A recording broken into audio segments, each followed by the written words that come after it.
going? Okie doke. Morning, everybody. Shabbat shalom. We're going to be starting in Zechariah 3 here in a moment. But first, as I've been getting ready to start our study in Genesis that we're going to do on the show, and we are going to do it on the webcast, but I think we're going to do it here in the congregation as well. I just learned things I want to share. Genesis is, we've always known it's important, but there's something that I've been aware of, and I guess it got lost in the filing cabinet, that I want to bring up and make sure we understand it and that it's in the background of our understanding of Genesis, just how paradigm shifting the scriptures actually are to the ancient world. It's very, very different. And what's got me puzzled is how the author I'm reading now, the teacher I'm reading now, and Heiser and Allen and all these other brothers that had all these little pieces of the puzzle sitting right in front of them, because they all talk about these different pieces. They never put them together. It's all been sitting right there in front of them, and they talk about them the same way, and they just never put it together. So I'm going to share that with y'all, and it'll probably be a year-long study in Genesis. And I mean, we're going to dig into it. So I've decided we'll do that here in our congregation as well, especially since there's a lot of y'all that don't catch the show. All right, so we're going to be in Zechariah 3. That's where I left off. And you have to understand that there is a lot of multidimensional parallelism and symbology going on here with Zechariah. A lot of it. This is spaghetti thinking. He's mixing all sorts of things together for past, present, and future. And it's not always possible to separate them. And I don't think we're supposed to. The more I study Zechariah.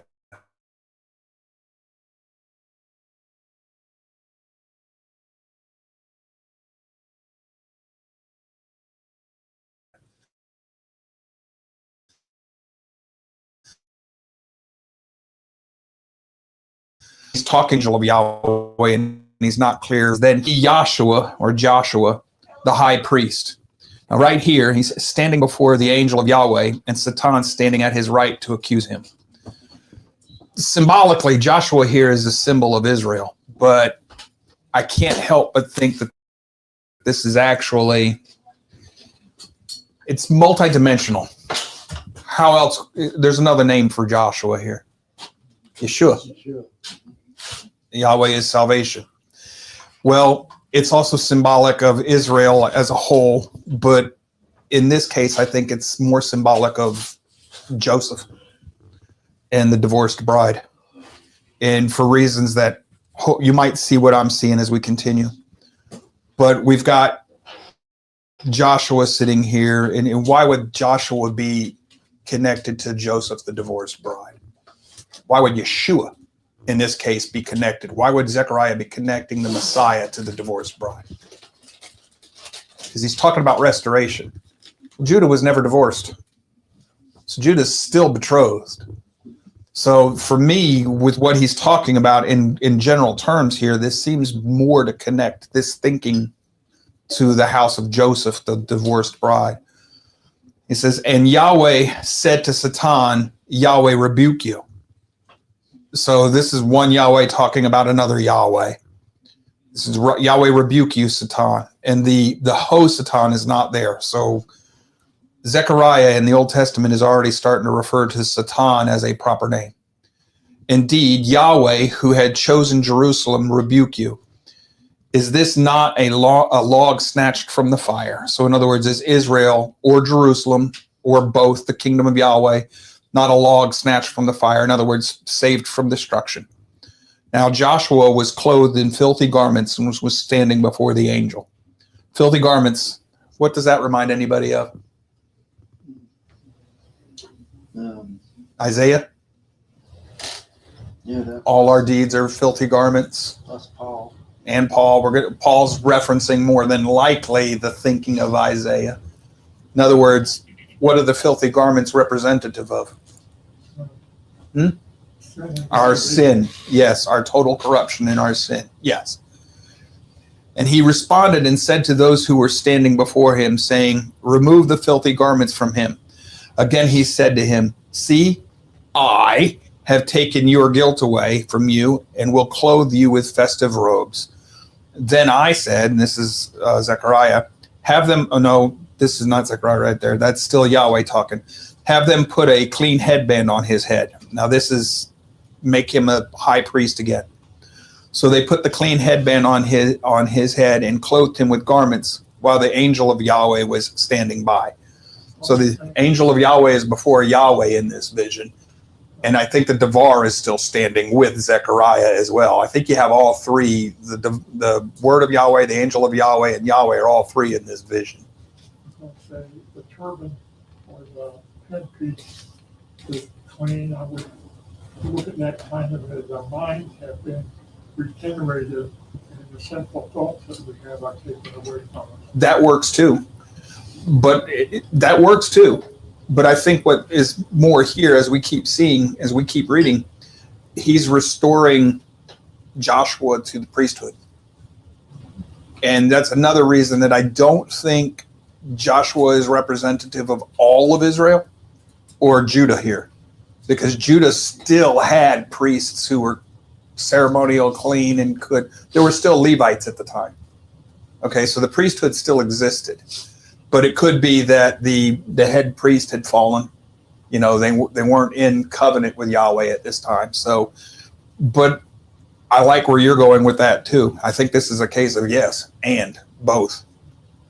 Continues in verse 6. It says, and the angel of Yahweh admonished Joshua, saying, Yahweh of armies says this, if you walk in my ways and perform my service, then you will both govern my house and be in charge of my courtyards. And I will grant you free access among these who are standing here. Anybody understand what that's divine counsel, that last verse. He says, I'm going to grant you free access among these, the heavenly council. In other words, Joshua will become a prophet. So I think here it's mixing the imagery of a restored priesthood or high priest with the imagery of being a prophet, prophetic imagery, and access to the divine counsel. Well, what happens in the new covenant? We're all made priests in the order of Melchizedek, and we have access to come before the throne through the Messiah, our mediator. So spiritually, we're all made prophets in that sense. We have the same access to the throne.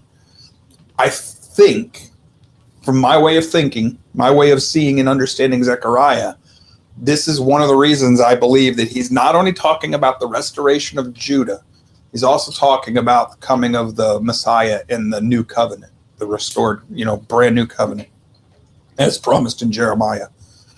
Now, it says the branch, verse 8. Now listen, Joshua, you high priest.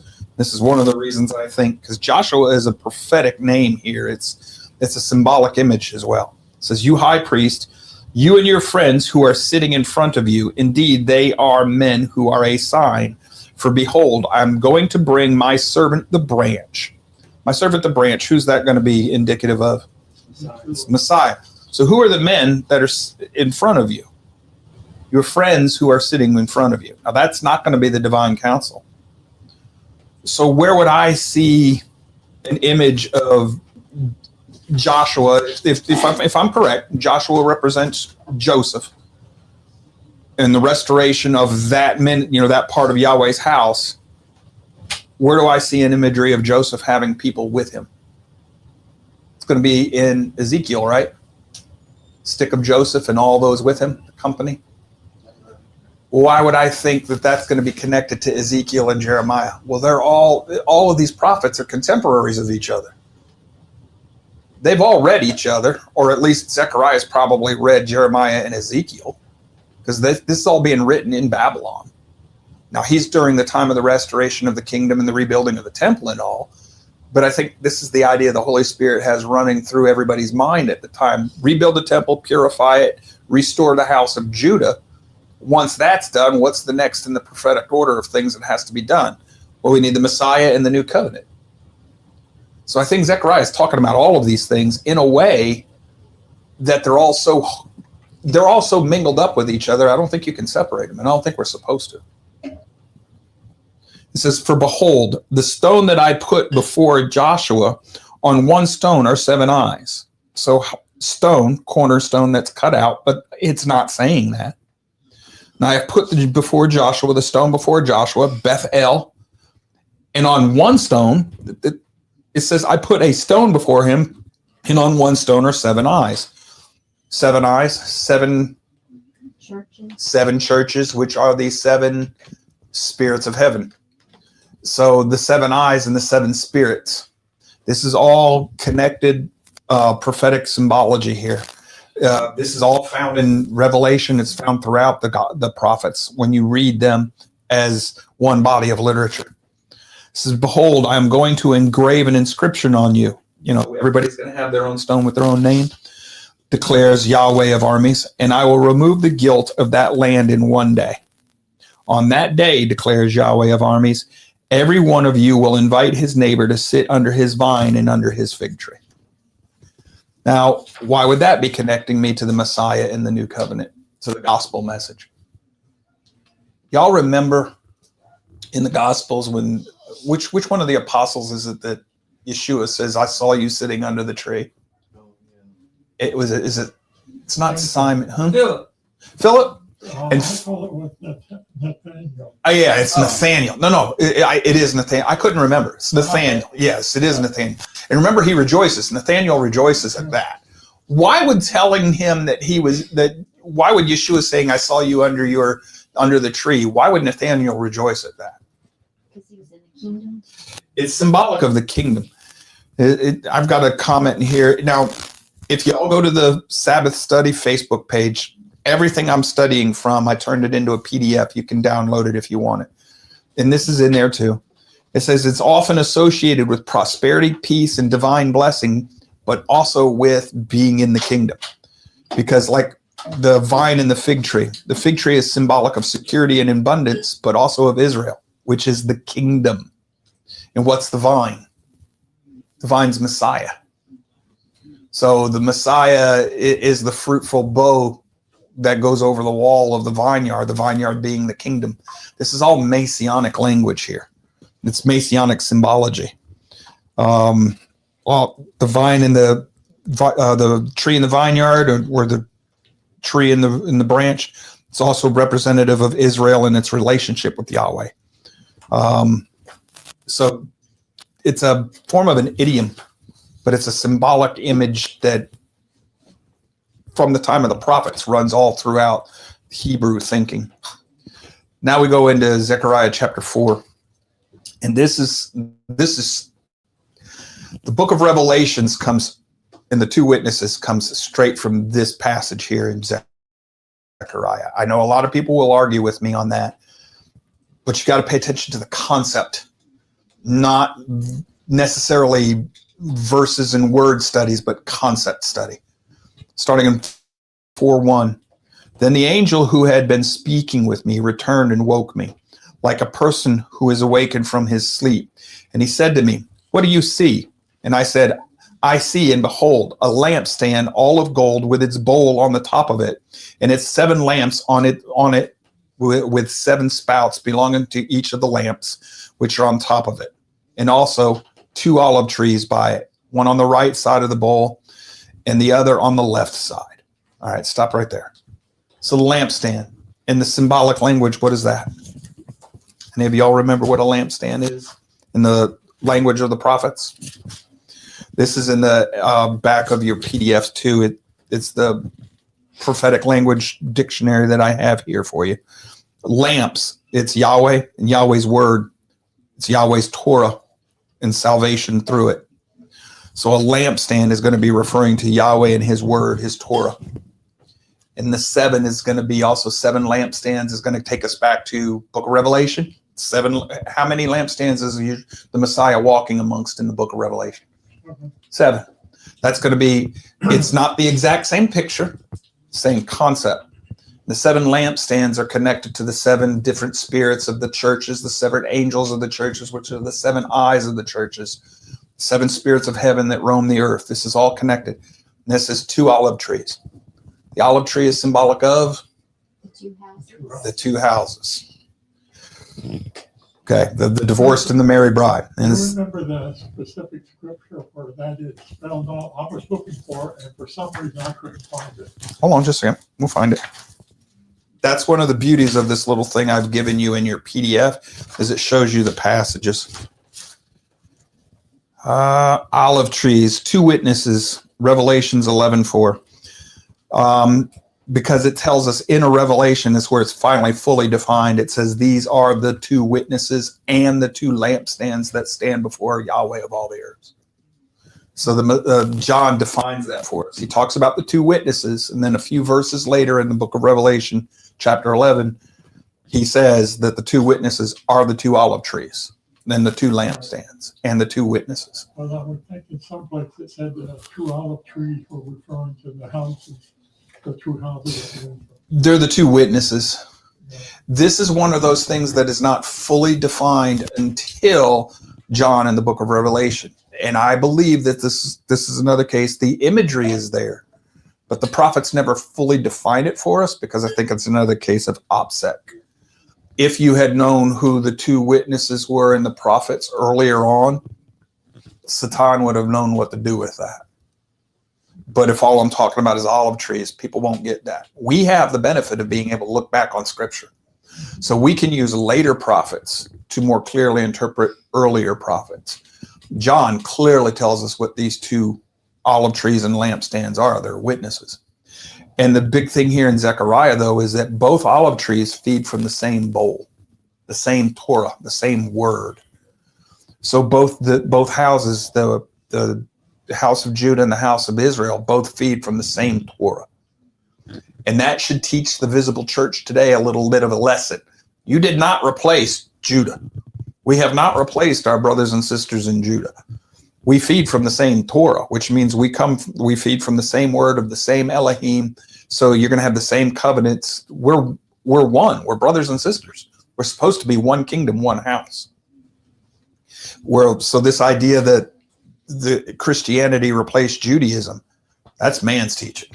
You're not going to find that anywhere in Yahweh's word. And it's in Zechariah's imagery here. But if you'd like, just, the Sabbath Bible study Facebook page that we're all part of, it's pinned to the top. Just go download the PDF, and this thing back here in the back, I don't know how many pages it is, but it'll give you all the symbology, what it stands for, and it gives you the passages where you get it from. I'd print that out, keep that. It's the best one I've found so far. So we're going to continue in verse 4. It says, "Then I said to the angel who was speaking with me," it's the angel of Yahweh, saying, "What are these, my Lord?" So the angel who was speaking with me answered and said to me, "Do you not know what these are?" And I said, "No, my Lord." And then he said to me, "This is the word of Yahweh." So the lamp is the word of Yahweh. And it's the word of Yahweh to Zerubbabel, saying, not by might nor power, but by my spirit, says Yahweh of armies. So in other words, everything that's going to be done is going to be done through Yahweh's spirit. That'll be important in a few more chapters. But it's also going to be connecting to the lampstands. And it says, "What are you, you great mountain?" Great mountain. Mountain is a kingdom. "Before Zerubbabel, you will become a plain, and he will bring out the top stone with shouts of grace and grace to it." One of the things that you're going to, if you open your mind to this and you ask the Holy Spirit to help you with this one when you're studying Zechariah, let's see if Brother Rick gets this. When he's talking about the restoration of the temple and the rebuilding of the temple in Zechariah, have you ever got the impression he's talking about something more than that, Rick? Well, yeah. What do you think he's talking about? Well,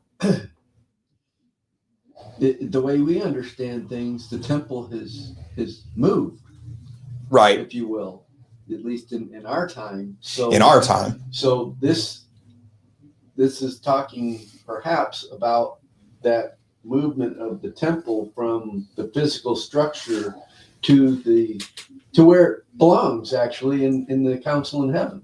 And you're going to find that, and in the heart of the believer, you'll find that imagery later in Zechariah. Yep, you're going to see that later in Zechariah. We are supposed to be part of that divine council. Yep. That's how we have the temple within us because we are supposed to be Yahweh's imagers here, his representatives. So therefore we are to be, if we're doing things right, we're to be part of that divine council, part of that court. So this is Which part of the is gospel the message, Yeah, the yeah, restoration of all right, things, yeah. which makes it kingdom language. Absolutely. Yes. So, the reason I asked Rick is I know he's been wrestling with Zechariah for a while, so I was looking to see if he'd already seen this. Verse 8, also the word of Yahweh came to me, saying, the hands of Zerubbabel have laid the foundations of this house, and his hands will finish it. Then you will know that Yahweh of armies has sent me to you. This is the word of Yahweh now. No longer, that's the Devar of Yahweh, not the Melech, the angel. And this is how we know that the word's been sent to you, because he's telling you things ahead of time. For who has shown contempt for the day of small things? But these 7 will rejoice when they see the plumb line in the hand of Zerubbabel. They are the eyes of Yahweh roaming throughout the earth. That's the language straight out of Revelation, or Revelation's language comes straight out of Zechariah. The eyes of Yahweh, the 7 spirits of Yahweh. When Ezekiel sees the wheel and it's covered with these eyes, I'm learning something here, getting ready for teaching Genesis. Whenever you see the ancients talking about eyes or stars, in the ancient mind, they're the same thing. Yeah, stars, they're eyes. They're all connected to the idea of spirits. Elohim. So it's all a different way of saying Elohim. So what Ezekiel actually saw was a wheel, which is symbolic of Yahweh's throne, covered by all these eyes, all these spirit, all these angelic beings. Ezekiel is trying to explain the throne room. Right. Because these eyes represent those representatives within the divine council that are watching over. You just said the word, watchers. Yes. The eyes connect you to Daniel. Right. Now you know why now you know why those Elohim got the name Watcher. Yeah. It's connected to the imagery of eyes. You would not know that just by reading your Bible today. You need people who have gone through the ancient texts, not just biblical texts, but the background cosmology of Mesopotamia. Right. So without their help, we could read the Bible and ask the Spirit to explain it to us, and the Spirit will explain the concepts we need. But I don't think the Spirit's ever going to be able to connect eye and stars in the watchers to Elohim for us. Not with Scripture. And if you read your Bible closely, the Bible cannot connect things in your head that you don't already know, Right. unless you are a prophet. Mm. And then you learn them, because you're standing in the council having them explained to you. Right. Yeah. Kind of like this angel here. Yeah, I don't understand this. Oh, well, here's the interpretation of this. This is Yes. what it means. Verse 11, it says, then I said to him, back to the Devar, the word of Yahweh, what are these 2 olive trees on the right of the lampstand and on its left? And I responded the second time and said to him, what are the 2 olive branches which are beside the 2 golden pipes, which empty the golden oil from themselves? So he answered me, saying, do you not know what these are? And I said, no, my Lord. Then he said, these are the 2 anointed ones who are standing by Yahweh of the whole earth. Anointed ones again. These are the 2 houses. I know that the language we're looking for is not there, but is not Israel, spiritual Israel, anointed? Okay. Was not Israel, the people coming out of Exodus, were they not anointed? So even after the split, even though one's been divorced, those people had previously been anointed. They're still anointed. It's kind of like Saul. He was still anointed. King. He was still anointed king, even when he was pursuing David. Yep. He knew that the kingdom was being ripped from his hands because So he's still anointed. But he was still anointed, and that's why David would refuse to kill him, because he was still anointed. Now that doesn't mean I'm seeing this perfectly clearly, but that's how I'm understanding Zechariah. And when we're talking about, Zechariah is not only talking about the restoration of the physical temple and of the kingdom of Judah from Babylon. If that's all he was talking about, there's no need to be mixing the Messianic language in here. There's no need for that. But he is thoroughly mixing Messianic language in here, which means he's not only talking about the here, he's also talking about the later. The now and later. And that brings in the two houses. Because as far as the house of Judah is concerned, the house of Israel is gone at this point in history. They don't even care about him anymore. To the extent that they see him, they're Samaritans. And we know how Judah thinks of the Samaritans. They won't even bother to spit on him. So, Zechariah 5, the flying scroll. Now, I once ran into a teaching on this that I've since come to reject. That got me to thinking of Zechariah in a different way. But let me show you where I'm thinking now. It says, then I raised my eyes again and look, and behold, there was a flying scroll, a Megillah. It's not the normal double-rolled scroll. It's a single-rolled scroll, and you pull out from the side. Yeah. And where do you see another double-sided scroll? Book of Revelation. Mm-hmm. Do you think maybe it's the same scroll? Or at least they're prophetically linked. Like I said, when you read the book of Revelation, if you know the prophets, you're going to run into very little new information in the book of Revelation. Maybe some better explanations, but not really anything new. Verse 2, and he said to me, what do you see? And I said, I see a flying scroll. Its length is 20 cubits and its width is 10 cubits. So it's half as wide as it is tall. And then he said to me, this is the curse that is going forth over the face of the entire land. Everyone who steals certainly will be purged away according to the writing on one side, and everyone who swears falsely will be purged away according to the writings on the other side. So now I'm not exactly sure what we should make of that, other than the fact that this scroll is the scroll of the curses. It's a curse of some sort. And it's going after unjust and ungodly people, and it condemns them. So somehow or another, I'm still wrestling with this one. Just going to put that. Any of y'all have a understanding or interpretation of this one here that might help? Or It reminded me of having to swallow the scroll whole, and it was going to be bitter. and then sweet, Yep. yeah, but that's an idiom about. Yeah, no, I get that. I'm offended is the law, because it's talking about the judgment and the curse of the law to break the two things. And also, if you remember, Yeshua broke down the law into truth. Love Yahweh and love the neighbor. Now, this is stealing and lying. And I'm not sure exactly how those fit in there, but that's why. My mind was running over. Well, I don't think you're far off. I think you're probably really close to where we should be looking at this, especially since what we're about to encounter. So let's just keep reading. And it says, I will make it go forth, declares Yahweh of armies. And it's talking about it, the curse, will enter the house of the thief, in the house of the one who swears falsely by my name. And it, the curse, will spend the night within that house and destroy it with its timber and its stones. Now I can't find symbolic language here. Whatever this curse is seems to physically destroy the house, the people in it. There are some folks who read this, the Megillas, as being missiles carrying nuclear weapons and destroying. I once thought that might be something. I no longer do, because it relies on bad exegesis of the Hebrew. So I have thrown that teaching away. What happens at the time? Oh, everything is destroyed. Right. Yes. So that's, I did there a little something. It could mean It's possible that is another Earth shadow of this, but I wouldn't say that's the primary thing. What about this one? Jumping off of what Ray just said, if this is the curse of Torah and everything else, not the Torah itself, but the curses of the Torah. Remember what Paul tells you.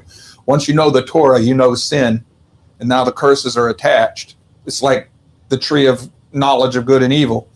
It will spend the night within that house, the house of the evil person, the house being what he or she has built, their world, their kingdom, their empire, whatever, if it's a business or whatever, it's their works, it's their physical works, and it will destroy it with its timbers and stones. In other words, all of its foundation, which goes to what you said. This is a case of all the works of the wicked person will be burned up. That seems to and that doesn't wait on the end of time either. This would be Yahweh's judgment will come to the evil and the wicked no matter what. Sooner or later it gets to them. So we continue in verse 5.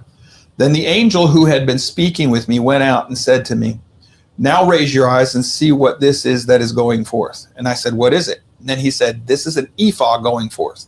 Ephah is about a 10-gallon basket, or a basket of about 10 gallons. It's a measure of grain. And he said, this is their appearance in all the land, the ephah. So we know that this is symbolic. Whatever it is, this is the appearance of them in all the land. And behold, a lead cover was lifted up. And he continued, and this is a woman sitting inside the ephah. And then he said, this is wickedness. The woman is wickedness. Okay. This is one of the places where the people who used to think that this is a nuclear weapon, they're using bad exegesis. And I know that now because I've looked it up. I've read BDB. I've read the Hebrew. And the same word they're saying is fire offering as woman is going to be used again in a minute, translated as woman. But when I looked this up in the Hebrew lexicon, it is a woman, female. Like But Jezebel? that was the very first definition it gave as a prostitute. So what is prostitute in the prophetic language? Apostasy. Apostasy. Now let's see what happens with this woman. And he thrust her into the middle of the ephah and threw the lead weight on its opening. And then he raised my eyes and looked, and there are two women, same word for woman here. Now there are two women who are coming out with the wind in their wings, Yahweh's might. And they had wings like the wings of a stork, and they lifted up the ephah between the earth and the heavens. So I said to the angel who was speaking with me, where are they taking the ephah? And then he said to me, to build a temple for her in the land of Shinar. And when it is prepared, she will set there on her own pedestal, the woman. What's the imagery, folks? You already know this. The woman's going to sit on her pedestal in the land of Shinar. What's the land of Shinar? Babylon. Babylon. Is this like Astra and all that? Yes, you're on to it. And Babylon is connected to whom? Who would that be connected to, especially in Genesis? There's a specific figure connected to Babylon. Nimrod. Nimrod's connected to the idea of Babylon.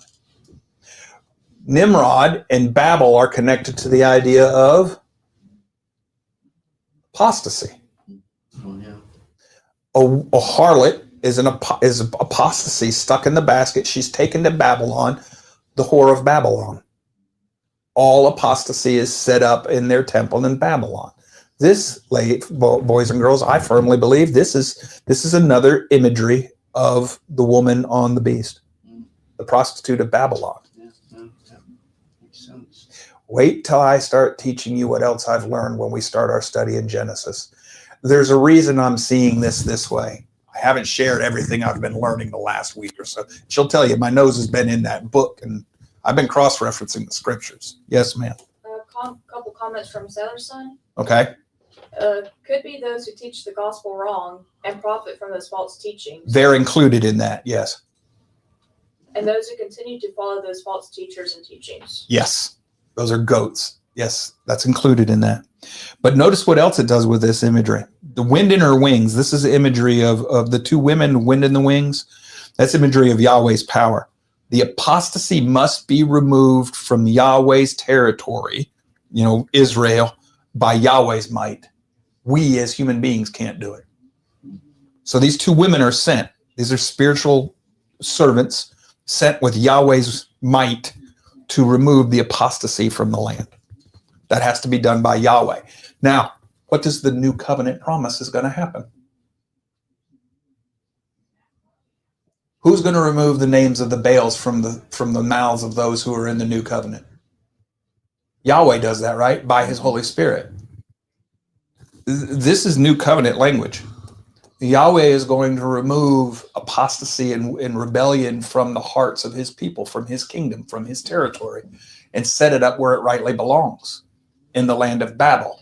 which is connected to spiritual bondage, being caught up in apostasy. Do any of y'all see this, or am I just running off in the middle of nowhere with this? Does this track for any of you? This is tracking. It's tracking? How about you, Rick? Because I know you've been wrestling with Zechariah. Is this has been tracking. is it clicking for you? Yeah, it is, and it's All right. Some more imagery in chapter 6 that we've seen before. Now I raised my eyes again and looked, and behold, 4 chariots were going out from between the 2 mountains. Stop right there for a minute. Chariots. Symbology of war, but also of angels. And we're also in the 8th vision, which puts us back to the 1st. Remember, he saw the horses amongst the myrtle trees or whatever in the 1st vision? So we're in the end of the chiasm. So we're in the end of his 8 visions. We're at the end of the chiasm. So and this is whatever he's talking about here goes back to the ideas in the 1st vision. But the chariots can also be connected to the imagery of angels, and that's in your prophetic language book. So they're going out from between the 2 mountains. What are the 2 mountains? They haven't been mentioned in Zechariah up to this point. So what could they be? The 2 kingdoms. What's another ancient way of looking at a kingdom? If you have a king, his kingdom is the house of the king. Do we have 2 mountains in view anywhere here in Zechariah that he's talking about? 2 houses. The 2 houses. That's the only understanding I have. The notes in my study Bible say, well, it might be the Mount Moriah and the Mount of Olives, but I don't think so. I think he's talking about the 2 houses, the 2 witnesses. Continuing on, it said the mountains were mountains of bronze. Is there? What's that? Judgment is normally bronze. Yeah, it's also going to connect you to one of the beasts. Yeah, that would make sense. I was looking at it a little different. I was looking at the 2 mountains as being like, and I'm trying to remember the names of the 2 mountains, the one where blessings and the other cursings. It could be that too. Yeah. It could be. And because one of them, of course, the cursing is the power of Satan, and the blessing Did you is say the something, power of Hannah? Yahweh. Yeah, just name of the mountains. It could be those 2. Yeah, Mount Ebal, and what was the other one?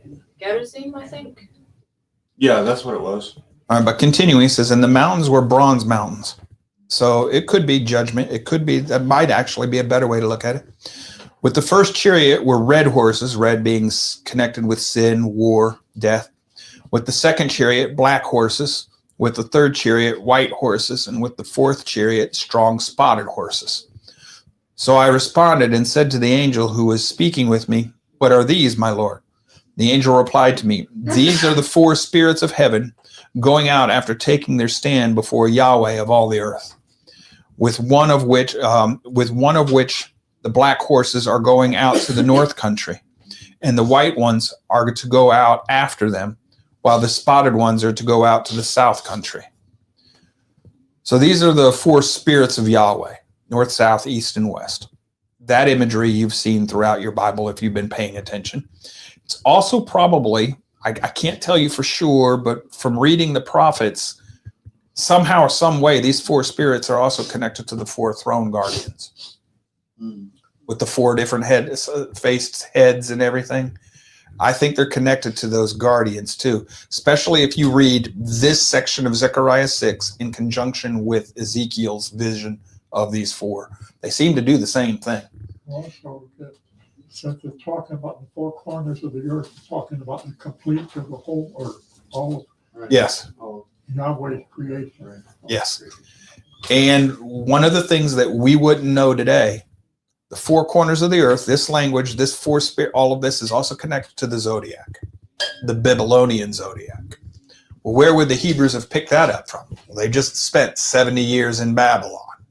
Okay, so they've picked that idea up from there. Not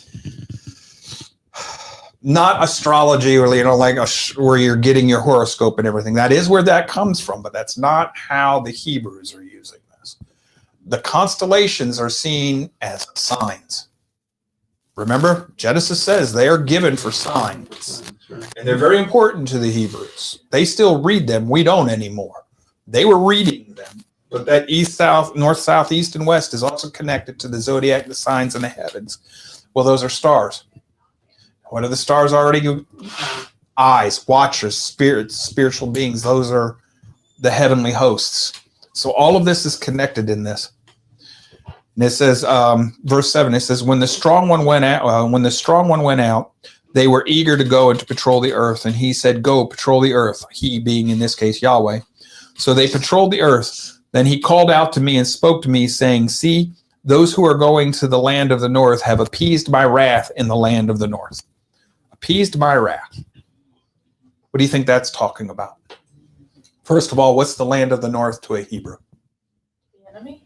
The direction from which the enemy comes. All evil comes from the north. That's why the seat of Satan is said to be in the north country.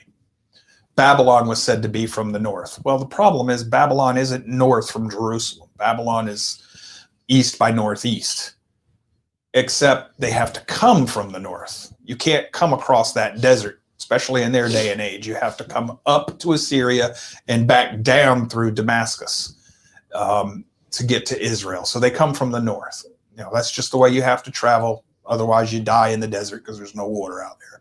Trust me, I've been in that desert. Ain't nothing out there. So from the north. Well, who, at this point in time when Zechariah is writing, Yahweh's wrath has been appeased, meaning Assyria and Babylon have both been dealt with. They've been punished for their part in dispersing Yahweh's people.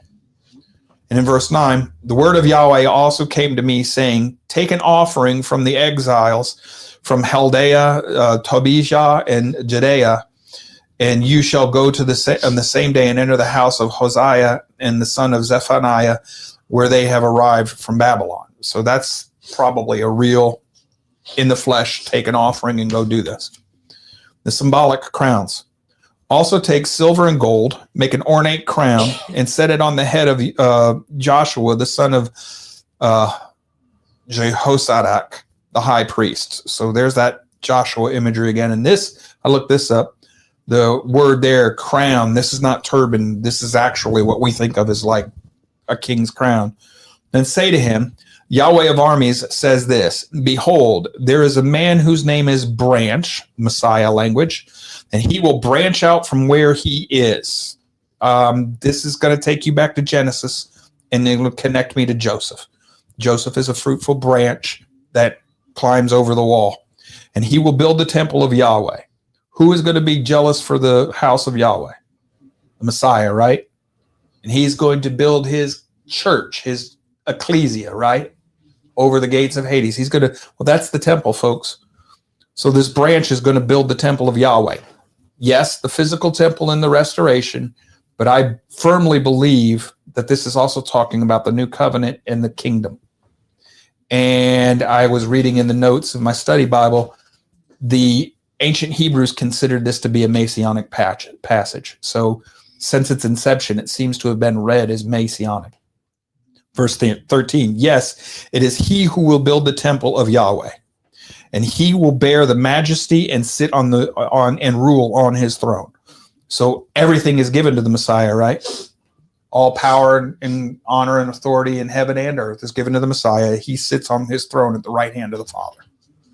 So I do believe this is messianic language. It's talking about the rebuilding of the physical temple in Jerusalem, you know, after the return from Babylon.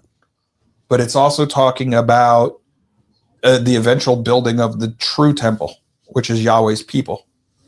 And that's heavenly Jerusalem, the kingdom. So he will be priest on his throne, and the council of peace will be between the two offices. I'm not sure what the two offices are, and my study Bible wasn't much help. But it says, now the crown will become a reminder in the temple of Yahweh to Helam, Tobijah, Jediah, and Hen, the son of Zephaniah. Those who are far away will come and build the temple of Yahweh, and they will know that Yahweh of armies has sent me to you, sent me the Devar word, and it will take place if you completely obey the Yahweh your Elohim. So you have to obey. Now, two things here. First of all, I think this culminates, this ultimately is Messianic language and kingdom language. Excuse me. This is also, remember when Ezekiel sees the new temple? And everybody thinks there's a third temple coming because the one Ezekiel saw was never built. I've told you before, it's a conditional, right? The conditional is in Ezekiel as well. But here it is again.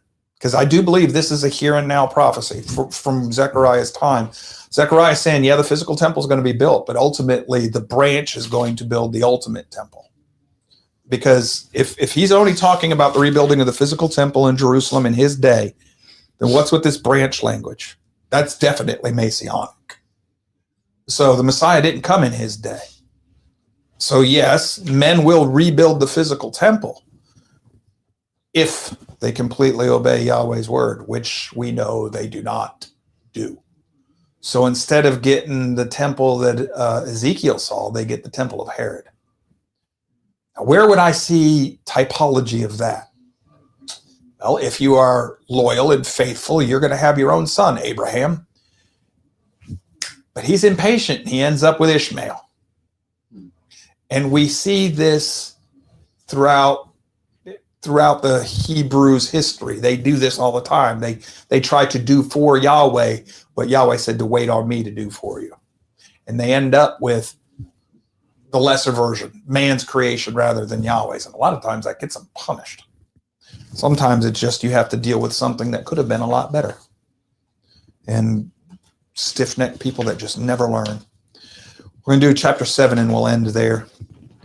It says in the 7 verse 1, in the 4th year of King Darius, the word of Yahweh came to Zechariah on the 4th day of the 9th month, which is Chislev, the Babylonian term. Now the town of Bethel had sent Sherazar and Regamelech and their men to seek the favor of the Yahweh, speaking to the priests who belonged to the house of Yahweh of armies, and to the prophets, saying, shall I weep in the 5th month and fast as I have done these many years? Now, I had to look this up. Why are they weeping? This is in connection to the exile into Babylon. They had started weeping in the couple of different times dealing with the destruction of the temple under Nebuchadnezzar and the deportation and capture and exile into Babylon. So they had started fasting without Yahweh telling them to do this. They had started to do that to mourn the loss of the temple in Judah. It says, then the word of Yahweh of armies came to me, saying, say to all the people of the land and to the priests, when you fasted and mourned in the 5th and 7th months, these 70 years, was it actually for me that you fasted? And the answer implied is no. And when you eat and drink, do you not eat for yourselves and drink for yourselves? Yahweh's accusing them of being two-faced. This is, your words are near me, but your heart is afar off type of language. It says, and these are not the words which Yahweh proclaimed by the former prophets, when Jerusalem was inhabited and carefree along with the cities around it, and the Negev and the foothills were inhabited. It says, are these not the words? Then the word of Yahweh came to Zechariah, saying, this is what Yahweh of armies has said. Dispense true justice and practice kindness and compassion each to his brother. And do not oppress the widow or the orphan, the stranger or the poor. And do not devise evil in your hearts against one another. This is essentially obey Yahweh's commands. But they refused to pay attention and turned a stubborn shoulder and plugged their ears from hearing. They also made their hearts as hard as diamond, so they could not hear the law, the Torah, and words which Yahweh of army had sent by his spirit through the former prophets. So this is a case of the Old Testament prophets telling us that the word was Yahweh breathed. The spirit gives the word through his prophets. And therefore a great wrath came from Yahweh of armies. And just as he called and they would not listen, so they called and I would not listen. And there's that mixing of the Yahwehs again. I would not listen, says Yahweh of armies. But I scattered them with a storm wind among all the nations whom they did not know, so that the land was desolate behind them, so that no one went back and forth, since they made the pleasant land desolate. And this is another indication that in Yahweh's ways of doing things, our behavior can curse the actual land. And if the land has been cursed, it will spit Yahweh's people out of it. It allows if you understand and accept divine cosmology, divine geography, the divine council worldview, what happens is if you're going to turn against Yahweh to the point that Yahweh leaves you, turns his back on you, that land on which you live, you've cursed it, you've profaned it to the point that Yahweh can no longer dwell there because it's sin. If he can't dwell there and he leaves, who now owns that land? Satan. And what's Satan going to do with Yahweh's people? Spit them out. And if you're not looking at this through the lens of divine geography, this won't make much sense to anybody. If you are looking at this through divine geography and in Deuteronomy 32 worldview, this makes perfect sense. Does it not? Because I know you're studying that with us. Perfect sense. So you can't curse the land, and what you're doing in the process is turning your back on Yahweh. And Yahweh tells us in his word that if you do that, he will eventually turn his back on you. And when we pick up, we're going to finish Zechariah next week. We'll go 8 through 4. You know what? We got a few minutes. Let's tackle 8. That'll only leave us 9 through 14 next week. Zechariah 8, the coming peace and prosperity of Zion. This is just a subtitle. It says, then the word of Yahweh of armies came, saying, the Yahweh of armies says this, I am exceedingly jealous for Zion. Yes, with great wrath I am jealous for her. So he's talking about his kingdom, but also Jerusalem and the Holy Lands. Yahweh says this, I will return to Zion and dwell in the midst of Jerusalem. Return. So that's why I'm telling you, divine council worldview, Deuteronomy 32 worldview, he had left. He'd left. And that's why the land was desolate. Then Jerusalem will be called the city of truth, and the mountain of Yahweh of armies will be called the holy mountain. This is all kingdom language. The city of truth, city Jerusalem being the capital of the kingdom. The mountain of Yahweh, that's the mountain that we see in Nebuchadnezzar's vision. That's the kingdom of Yahweh, and it'll be the holy mountain. Kingdom. This is all kingdom language. And then Yahweh of armies says this, old men and old women will again sit in the public square of Jerusalem, each person with his staff in his hand because of age. And the public squares of the city will be filled with boys and girls playing in the squares. Yahweh of armies says this, if it is too difficult in the sight of the remnant of this people in those days, will it also be too difficult in my sight? In other words, nothing is too difficult for Yahweh. And then declares Yahweh of armies. Yahweh of armies says this, behold, I am going to save my people from the land of the east and from the land of the west. And I will bring them back, and they will live in the midst of Jerusalem. And they shall be my people, and I will be their God in truth and righteousness, their Elohim in truth and righteousness. East and west. If I'm in Jerusalem and I look straight west, what nation lies generally in that direction? Egypt. If I look straight east from Jerusalem, what region or nation lies in that direction? Babylon. Egypt is physical bondage. Babylon is spiritual bondage. I'll save my people from bondage. At least that's how I'm reading that. Yahweh of armies says this, let your hands be strong, you who are listening in these days to these words from the mouth of the prophets, those who spoke in the days that the foundation of the house of Yahweh of armies was laid, so that the temple might be built. For before those days there was no wage for man nor wage for animal, and for him who went out and came in, there was no peace because of the enemies, and I sent all the people against one another. This is all talking about the days of old when Israel is rebellious. The one who goes in and goes out, it's basically those who are living their life. You go out of your tent, you come in your tent, everything you do during the day. Verse 11, but now I will not treat the remnant of this people as in the former days, declares Yahweh of armies. In other words, he's not going to turn his back on us. For there will be the seed of peace. The vine will yet yield its fruit, and the land will yield its produce, and the heavens will provide their due. It's going to restore the land. And I will give to the remnant of this people all these things as an inheritance. The land back to a good, prosperous, flowing with milk and honey. He's going to restore the land, put the people back in it. He says, and it will come about that just as you were cursed among the nations, house of Judah and house of Israel, there The Spirit clearly tells us through Zechariah, he has been talking about both houses. So I will save you that you may become a blessing. Do not fear, let your hands be strong. For this is what the Yahweh of armies says, just as I determined to do harm to you when your fathers provoked me to anger, says Yahweh of armies, and I have not relented, so I have again determined in these days to do good to Jerusalem and to the house of Judah. So that's near restoration. That's back from Babylon. Do not fear. These are the things which you shall do.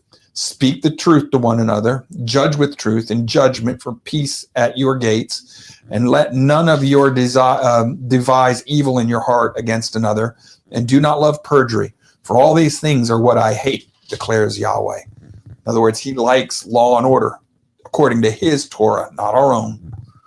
Then the word of Yahweh of armies came to me, saying, the Yahweh of armies says this, the fast of the 4th, the fast of the 5th, the fast of the 7th, and the fast of the 10th month will become joy, jubilation, and cheerful festivals for the house of Judah. And they have been ever since. So love, truth, and peace. He didn't say that for Ephraim. The Lord of armies says this, it will yet turn out that the people will come, that is, the inhabitants of many cities. The inhabitants of one city will go to another, saying, let's go at once to plead for the favor of Yahweh and to seek Yahweh of armies. I also will go. So many peoples and mighty nations will come to seek Yahweh of armies in Jerusalem and to plead for the favor of Yahweh. The Yahweh of armies says this, in those days, 10 people from all the nations will grasp the garment of a Jew, saying, let us go with you, for we have heard that Yahweh is with you. That is definitely has to be far in the future from where he's at this point, because this does not happen in the ancient times, even after the restoration. Israel is constantly, from the point of return from Babylon to 70 AD and 135 AD, when they're finally expelled from the land, they're in constant struggle just to survive. The nations aren't coming to them, begging them to teach them Yahweh's ways. But since the new covenant was established, the nations have done this. The Gentiles. But 10 men, in those days, 10 men from all the nations. 10 is symbolic of two things that are The important. remnant, The remnant, Commandments. the commandments, government. Commandment and government being thought of as kind of conflated to the same. So it is thought of government and the 10 lost tribes from all the nations, from all the Gentiles. So 10 men from the Gentiles. This is definitely, it's clear to me if you understand the prophetic language, he's talking about the new covenant again. And he's talking about a time such as in which I think we live.